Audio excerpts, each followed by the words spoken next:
Hello, I'm John Bonina, and welcome to Frequently Asked Fridays, where if you've got questions, we've got answers. This week, we'll be discussing the very serious problem of strokes, both their treatment and prevention. Look, strokes can be very scary. Even the thought of talking about a stroke or thinking about a stroke, can trigger a great deal of anxiety. So we're going to talk about that, hopefully alleviate some of those concerns, and talk about what to do if you're experiencing potential symptoms of a stroke. One of the scary things is that the effects can be lifelong.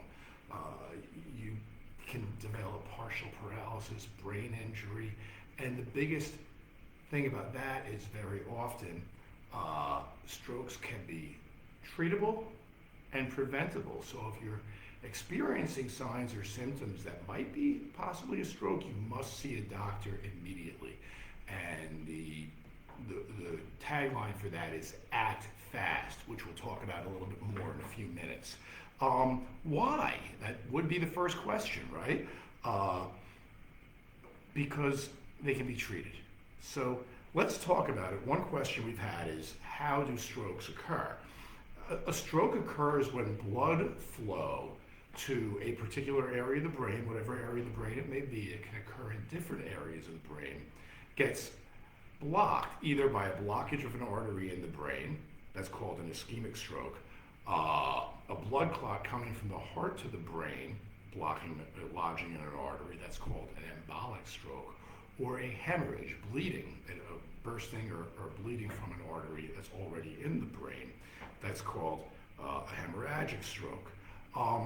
To understand the effects of the decreased blood flow, I think it's helpful to start with an understanding of, why is that bad? Well, the risk of stating the obvious is bad, but why? We all need oxygen to survive. Oxygen is critical to the functioning of our cells. If our cells don't get oxygen, those cells will die, period, end of discussion. So how does that happen? Well, everybody take a deep breath. We just took some oxygen into our lungs. Now, I can't open up my lung for you, but we have this right here, a helpful little medical model that we would use in a trial, perhaps. And it's a model of the lungs. And if you open it up, you can see there's different blood vessels in the lungs. The oxygen would come in. The small blood vessels would pick up, the very smallest blood vessels would exchange the unoxygenated blood for oxygenated blood, carry that back through arteries. The arteries in the arterial system takes the blood to, in this case, our brain or our leg or whatever it might be that we're talking about. And it gets pumped there by the heart, which, believe it or not, some people think they're really jacked. Their heart is the strongest muscle in the body. It pumps blood everywhere, all the time, and it's always working. So that blood has to come, the oxygenated blood comes from the heart, goes to the brain, and it is necessary for survival of those tissues. No oxygen, no life, period. So let's talk about those types of strokes specifically. We talked about hemorrhagic stroke, which is bleeding. Ischemic stroke is the blockage of a blood vessel in the brain. Anything downstream from that blood vessel will be subject to diminished oxygen, and that is the beginning of a stroke. Similarly, with an embolic stroke, we had the heart in here on this model. If somebody has atrial fibrillation, they're prone to, or AFib, they're prone to blood clots forming in the heart. And if one of those clots breaks off and goes to the brain, that is called an embolic stroke. An embolism is any blood clot that breaks off from one part of the body and goes to another. If there are any symptoms, one must act fast. Now, I would love to take credit for that, but I'm going to give the conversational verbal footnote here and say that act fast is from the American Stroke Association, and it's actually, I think they call it an acronym. F, facial drooping, facial symptoms, uneven smile. A, Arm weakness, tingling, or numbness. Truth is, it can be arm, leg, anything on one side of the body. FAS, speech. If one's speech is unusual or off, that's another potential sign or symptom of stroke. And then T, time to call 911. So act fast if anything like this is happening to you or a loved one. In the ER, a CAT scan, a quick CAT scan can tell you whether there's bleeding or not. Now you won't see, if it's a blood clot or blockage stroke, you won't see that on a CAT scan immediately. But if it's a bleeding stroke, you can see it. Now, if there's a bleeding stroke, you can treat it by medication to lower the blood pressure. In a bad case, you can drain some of that blood. If it's a blood clot stroke, you give clot-busting medications. And not only do those clot-busting medications dissolve the clot and stop further damage, they can also actually move the clock back in terms of the symptomatology so that some of the symptoms can be that you're already experiencing can be eradicated. Unfortunately, not every patient gets that treatment. And unfortunately, sometimes strokes are in progress or impending strokes are overlooked. And unfortunately, we've seen that far too often here at our firm with our clients. And I'm going to give you a few examples of each of these types of strokes: embolic stroke, the blood clot from the heart, a bleeding stroke, and clotting in the brain, or plaque in the brain. So the first case was an embolic stroke, and we had the privilege of representing this gentleman many years ago who had a condition known as AFib, atrial fibrillation, and he was on medication to prevent blood clots from forming on his heart. When you're on that medication, you must have it monitored. It's literally like Goldilocks. The soup is too hot, the soup is too cold. Your blood can be too thin or too thick. And in the case of atrial fibrillation, both are dangerous. So if the numbers are too low, that means you need to be on more blood thinners. If the numbers are too high, that means you're at a risk of bleeding. So this is, I said embolic stroke. I apologize. This was an embolic stroke. So his numbers were off, and way off, and the doctor was unaware. He had gotten a blood test on a Thursday. The result got sent to the doctor, but the doctor chose to go home early on Friday. Never looked at the test results. And this gentleman's literally, I remember it like it was yesterday for this client, home watching the Nets game at night, and he actually tries to text his son, like, come get me, I'm not feeling well, take me to the hospital.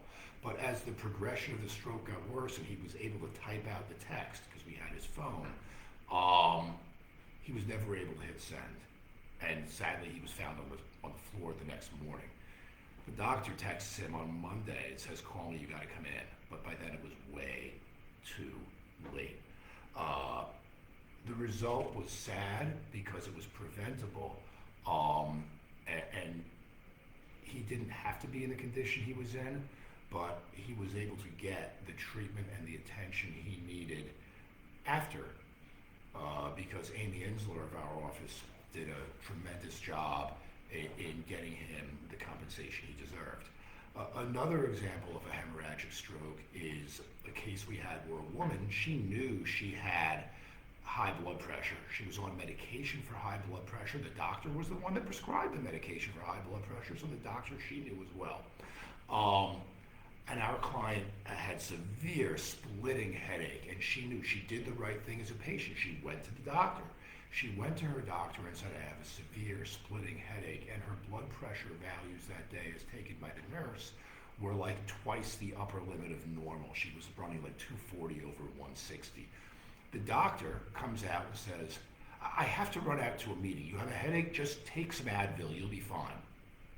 By the next day, she had had a serious stroke, and at trial, we were able to get her the compensation she deserved several years later. But the sad thing is, nobody wants to know about the compensation you deserve when the darn thing was preventable and avoidable in the first place with proper treatment. The last example I'll give is with plaque buildup in the brain. We represented an elderly woman. When I say elderly woman, she was elderly. She was in her early 70s.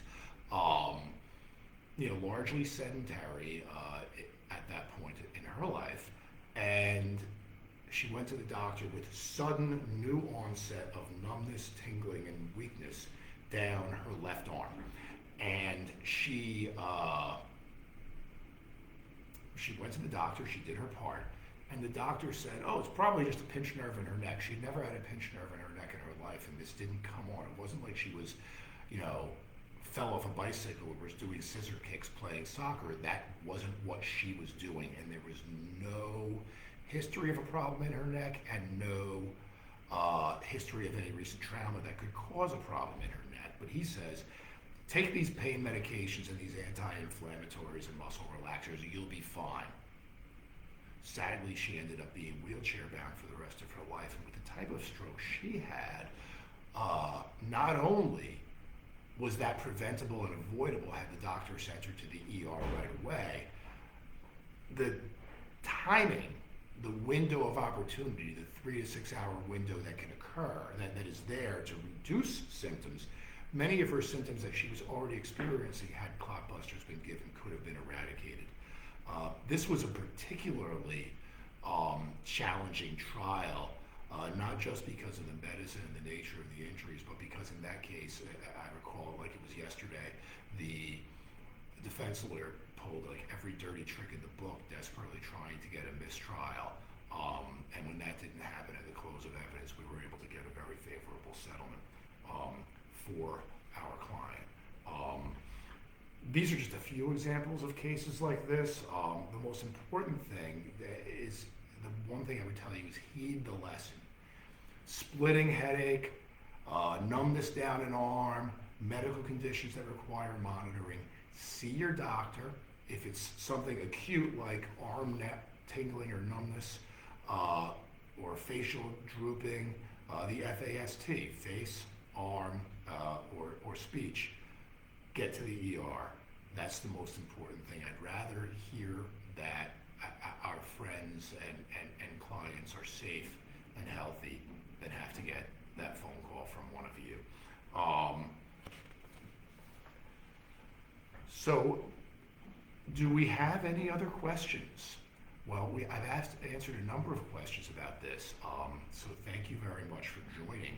Please join us next week for a special Thursday edition of Frequently Asked Fridays, where we will be discussing the church's role in the child sex abuse scandal and crisis. Please note this is a special Thursday edition, as our office will be closed for observance of Good Friday. And if you missed last week, or this week, or you miss any future episodes, you can catch up on our programming by visiting us on Facebook or checking out our YouTube channel. And if there's anything specific you would like us to talk about or address, or any questions you have for us, just ask, and we'll respond one way or the other, because this is Frequently Asked Fridays, where if you have questions, we have answers.